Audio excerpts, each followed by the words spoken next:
Hey everybody, how you doing? Tekking and Barry here, back again. And you know what? Much like how we all celebrated Mihawk Day last year, October 14th is of course Mihawk Day. Today, the last Thursday of November, is of course Shanksgiving. That's right, the holiday where we worship the greatness that is Shanks. So I want you to all comment down below exactly how you have celebrated Shanksgiving.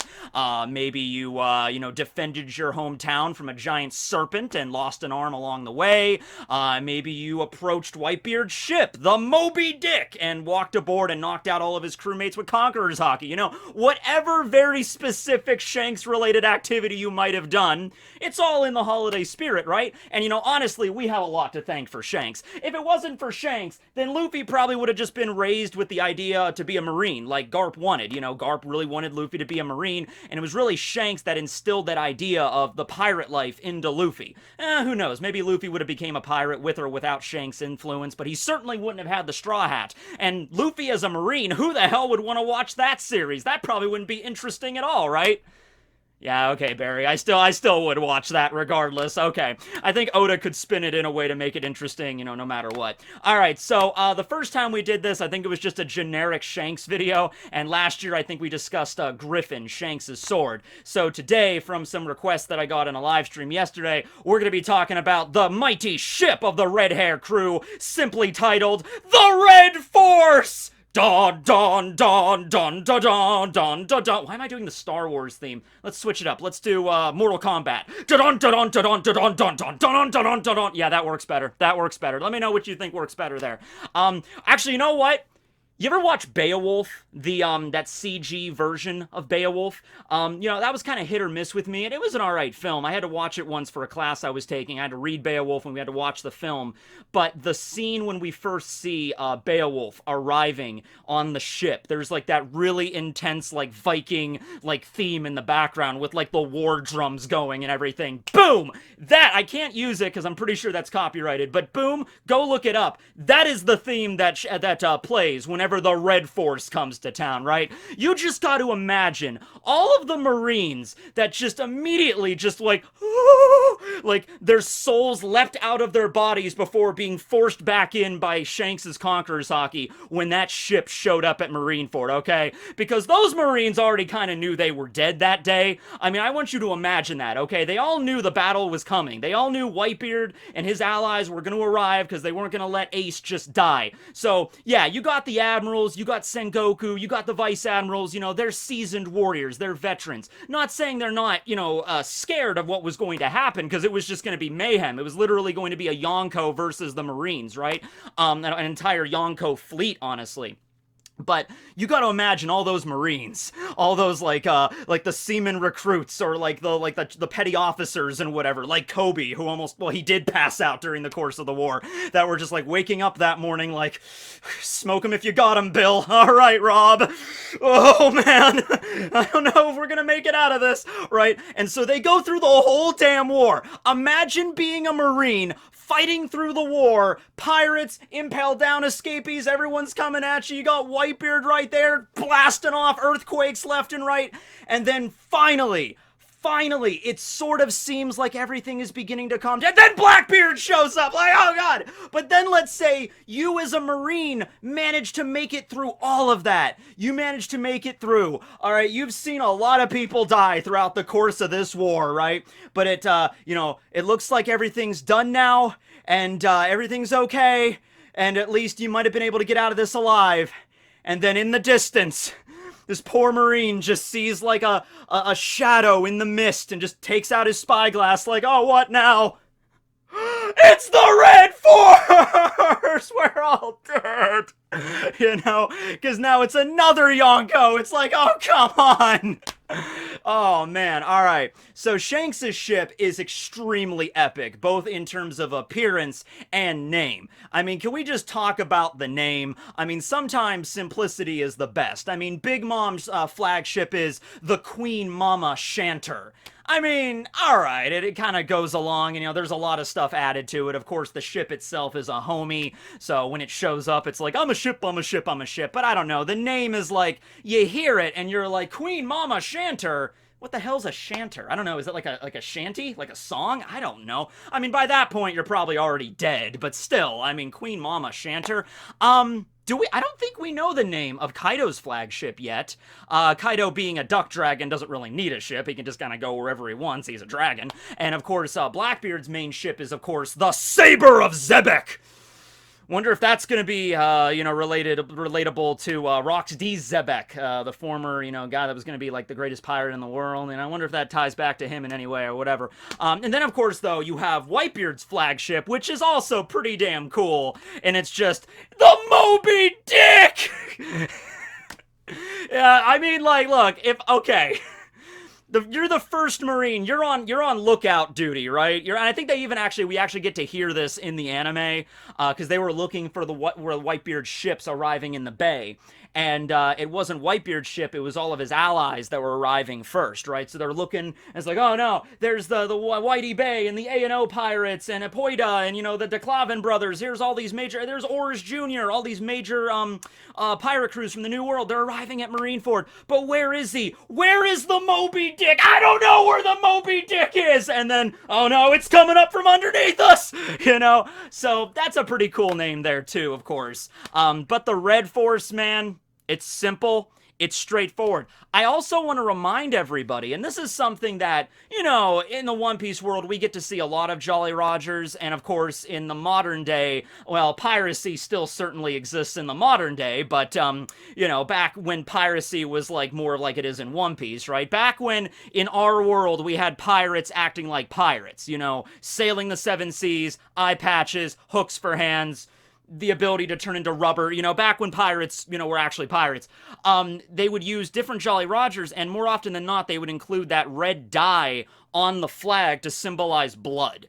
Like, that was a big thing. Like, if you saw a flag with red on it, even at a distance, even if it was, like, at a far distance, you see a black flag with a little splot of blood, even if you can't even really make out what it's supposed to be. If it's supposed to be a heart, a lot of times, like this Jolly Roger, you'd see a heart being pierced with a spear or a knife or an arrow, and blood would be coming out. But even if you couldn't see it, it's just like, that's a black flag with red on it. That's a pirate ship. Let's get the hell out of here, okay? Because they are pirates. They will probably kill us and take our booty. I think that's something that's, like, Oda took and gave to Shanks. Yes, of course, he has red hair. He's the red hair pirate captain. That makes sense. But red can also be, like, it's blood. And that's going back in the old days. They would have, blood on their flag. So therefore, Shanks, being, like, one of the first major pirates we're introduced to in the story, and one of the Yonko, it makes sense that that would be his motive, okay? Having red hair and having red on his flag, which is a skull with his scar that is in red, and then the sword's behind him, okay? So, also, going along with that, if you actually pay attention and look at the Red Force,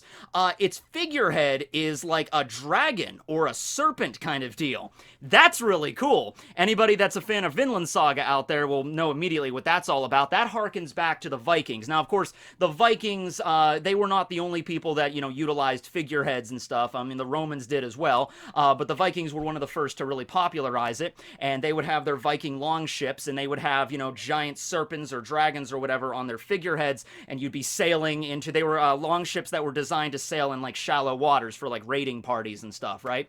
And so you'd have these serpents on there. I think it's in reference because, oh my god, I'm gonna probably butcher this name because I haven't looked it up. It's Jormungandr or something. It's the Midgard serpent in Norse mythology, because so much of Norse culture was like a seafaring kind of culture. There was this idea that there was some kind of great serpent that encircled the world, or Midgard, and it, like, existed under the water, and it would come up like some kind of Leviathan sea dragon sort of deal, and that might have been the inspiration for those figureheads. So, they, like, strike terror into people when they see this great serpent coming toward their village or whatever, right?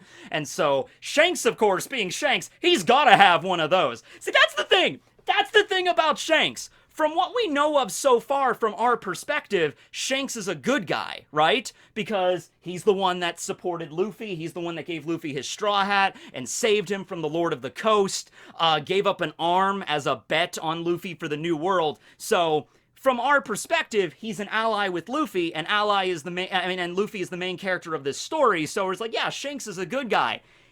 Shanks is still a pirate. Shanks is not just any pirate. He is a Yonko. He's one of the emperors.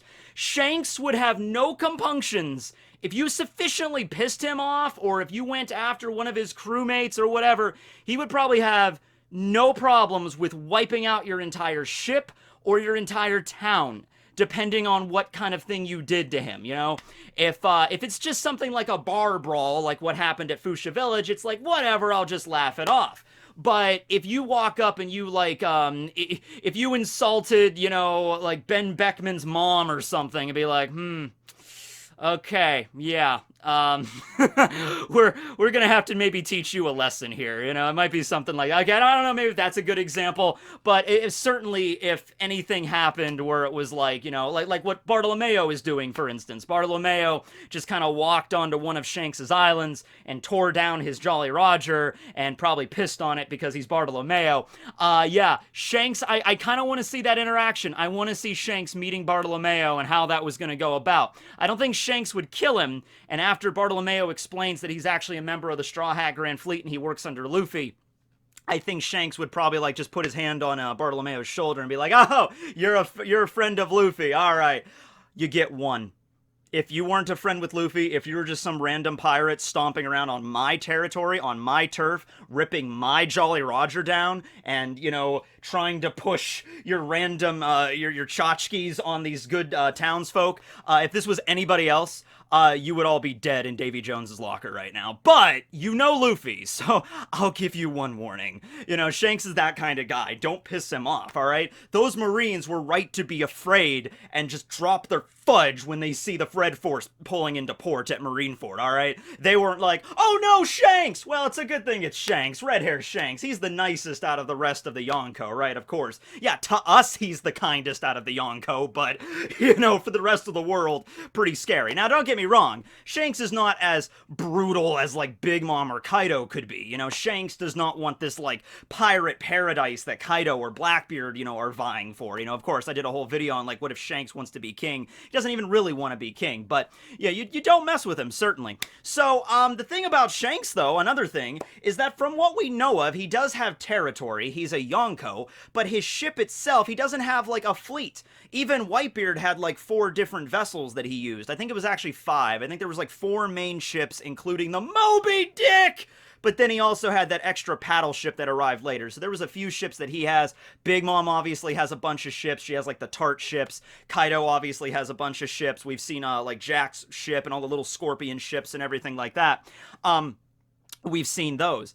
Shanks, from what we know of, his crew is so small, he doesn't need a bunch of ships. I'm sure there's a bunch of pirates that are allied with him, but they are, of course, their own crews. They have their own captains and their own vessels.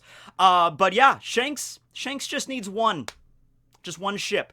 I think earlier on in the story, it was a different ship. Like when he arrived at Fuchsia Village, it was slightly different. And then they got a new one probably at some point because they arrived at Fuchsia Village. That was obviously over 10 years ago. So they've probably gotten a new ship in the intermediate, of course. But maybe like a similar kind of design to it. I think the only real difference, because I think even the older ship had that figurehead on it. Or a similar kind of like dragon serpent figurehead. So I think the only thing that really changed with the Red Force right now is just it was bigger. Maybe because the crew got a little larger, but not so large as it's like Kaido that has like thousands, or Big Mom, also probably thousands of people on her crew as well. Not really sure about Blackbeard since he's kind of new, he's up and coming in the Yonko scene, but he has a bunch of ships also. He has the 10 Titanic captains leading 10 different vessels, with him leading the flagship, right, the Saber of Zebek. But yeah, Shanks doesn't need any of that. Shanks doesn't need a fleet of ships. He doesn't even need 2 ships. I want to say Shanks' crew honestly only consists of 100 men or less. I mean, maybe it might be a little bit more, but not much. Maybe like the most, maybe like 200. I hesitate to even go that high with him, because I think Shanks is somebody that definitely values quality over quantity. Okay, so it's just like, I'm gonna bring on like the best, the roughest, the toughest, the pirates that exist out there. You know, I might only have 85 people on my crew or whatever, but they're the best of the best, kind of. And it was even stated, I think, when Brand New was rattling off all of the bounties, all the Yonko bounties, Roger's bounty, Whitebeard's bounty, it was stated that Shanks's bounty, yes, it's 4 billion something, it's less than Big Mom and Kaido's. However, the overall average bounty is the highest on Shanks's crew. So, for example, Shanks's bounty is 4 billion. I don't remember the exact number. It's a little bit higher than 4 billion. Actually, you know what? Wait, hold on. Haha! I should have I should have kept that out the entire time. Yes. So Shanks's bounty, as you can see here with this awesome wood carving that a fan sent me in a while ago. His bounty is 4,048,900,000. It's Shi-Yanku. Shi-Yanku. Get it? So that's the joke there. Okay. So Ben Beckman's bounty, Lucky Roo's bounty, Yassop's bounty. They're probably all easily in the billions, and it's possible that their individual bounties might even be higher than 2 billion. Because a lot of times with other Yonko commanders, from what we've seen, like with the situation with Kaido's crew, Jax is 1 billion even, Queen's is a little higher, and we don't know King's yet, but they're all probably in the 1 billion range. The same thing with Big Mom's crew. Their bounties don't seem to be, like, even the top commanders for their crews don't seem to be much higher than the billion range, while Big Mom's is like 4. So with Shanks's crew, at least with the top members, the heaviest hitters on the crew, I would probably say that Lucky Roo, Ben Beckman, and Yassop's bounties are all at least 2 billion. And that kind of like raises it up like, okay, yeah, Shanks might not have the highest bounty, but he has 4 billion, and his top rank subordinates all have over 2 billion each. That's really impressive for a pirate crew, especially a pirate crew of such a small size, right? And it kind of, it follows in Luffy's kind of the whole deal. I guess Luffy is following in Shanks' footsteps, where Luffy will never have, like, I know he has the Grand Fleet, but he's never going to have a huge, like, personal crew. His crew is never going to have, like, 100 people or whatever. And Shanks also, I mean, he has more than Luffy does, but it's never going to be, like, the size of Kaido's, like, pirate empire or anything like that. You know what I mean? I always remember the filler arc at Logtown. It wasn't really a filler arc, it was a filler episode, and even then it really wasn't much of a filler episode because it was in like a light novel that Oda wrote. It was just he didn't have time to include it. It was the episode with Daddy Masterson, and the only reason I'm bringing this up is for number one, it offered us a very rare view, at least in the anime, of Shanks' crew back during the East Blue, and we got to see the Red Force there, or at least maybe the previous ship that looks kind of similar to the Red Force at any rate. This is where we see the duel between Yassop and Daddy Masterson, who's a former Marine, and it's at sunset, and it's a really cool scene. And I also have to bring this up, man, because I forgot to mention this during the video I made on Yassop and Gene Freaks, like, who's the worst dad? And I really wanted to bring it up, and I just forgot to. There's a scene in that episode, and keep in mind, like, maybe this in particular isn't canon. Well, I think this in particular, the whole scene with, like, Shanks' crew, I think that was just anime filler. I don't even think that was in the light novel. But there was a scene where Daddy Masterson gets shot by Yassop. He's not killed, he's just down. They dueled with pistols. Apparently what was going to happen is they ran into him, and Shanks' crew was just going to, like, kill him. But then Yassop pleaded with Shanks. He's like, hey, Captain, come on, let me duel him first. This guy's supposed to be this famous gunslinger. I'm a famous gunslinger. Let me see who's better. And the whole crew, all of the red hair crew, was like, yeah, Yassop, do it. And Shanks kind of let him. He's like, all right, Yassop, yeah, go ahead, do it. And so they have a duel. Yassop gets tagged by Daddy Masterson, but he also manages to get shot more, and he goes down, and he's, like, bleeding, and Yassop just kind of has to get a bandage. He's like, I won, awesome. And he sees the necklace that Daddy Masterson's wearing with his daughter's picture in it, and they have a conversation about their kids. I think Yassop says, oh yeah, I haven't seen Usopp in years. I left right when he started to walk. And Daddy Masterson's like, you mean you left your son, when he was, like, just a toddler? Like, don't you love him? And Yassop is like, nah, it's not that I don't love him. It's just that I found out something I love even more. The call of the sea. And then, this is the English dub, at least. And then the next scene is the red hair crew all cheering like, hell yeah, Yassop! I love that scene, because it's just like, Yassop's like, nah, I do love my son. I just love the open sea and being a pirate more. And they're like, yeah, Yassop, you tell him! It's a good thing you left your son behind to be a pirate! Yeah! You tell him! Hell yeah! Pirate life! So, yeah, I just wanted to bring that up, because you do get to see the Red Force there. And it is an interesting scene there that was added with, Yassop, because we don't get much of Yassop, really. That was, honestly, the last scene we had of Yassop doing anything relevant until Marineford, where we get to see him there, shooting Vista, the stink eye, because Vista and Yassop don't get along. So, something happened in their past, and, whatever. But at any rate, I feel like we're getting off on, like, the 17th tangent in this video, but at any rate, the Red Force Pretty damn cool ship. And I'm not sure what we're going to do for Shanksgiving next year. I'm sure we'll come up with something. Thanks for watching, everybody. This will be Tekking and Barry signing out. Happy Shanksgiving to all, and to all a good night. It's the Moby Dick!